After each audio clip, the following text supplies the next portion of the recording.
Kakarenew ko lang ng kontrata mga te at pinag-base ko yung tatay ko para mag-shopping. Para mangutang pala dito.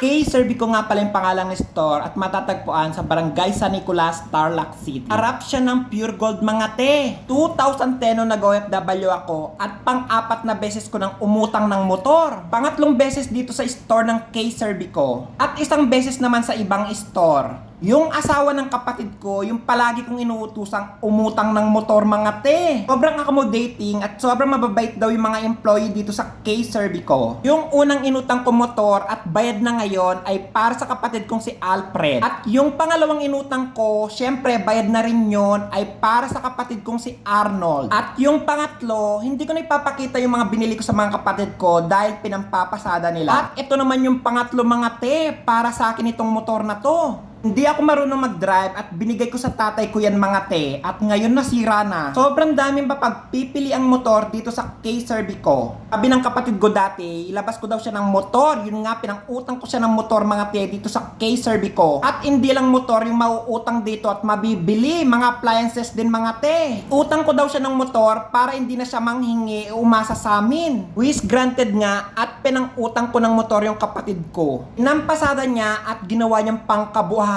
Sana all. Ilang taon din siya namamasada at nagsawa na sa kakapasada mga te. Sabi niya sa akin, ayaw niya na daw mamasada, gusto niya na mag-abroad.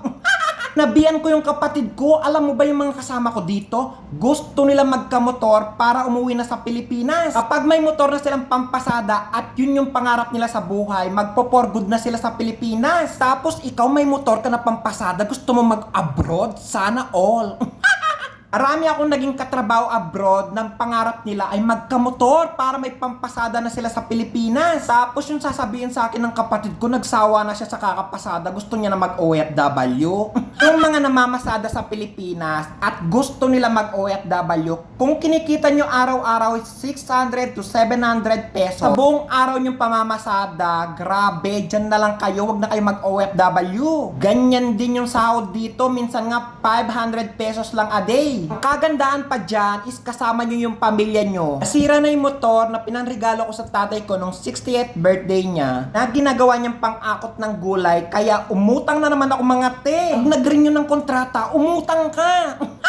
Dali lang yung 2 years at hindi mo namamalayan, bukas tapos na yung babayarin mong motor. Ang akot nga pala ng gulay ng tatay ko tong kinuha naming motor mga te. Senior citizen na yung tatay ko at hindi niya na masyadong mabuhat yung mga gulay. Kailangan talaga niya ng motor at ikakabit niya dyan yung kolong-kolong niya. Barako nga pala yung napiling motor ng tatay ko mga te. Ito ng kapatid ko na yung gusto niya mag-abroad, yung binilang ko ng motor, pamalakasan daw yung ganitong motor mga te.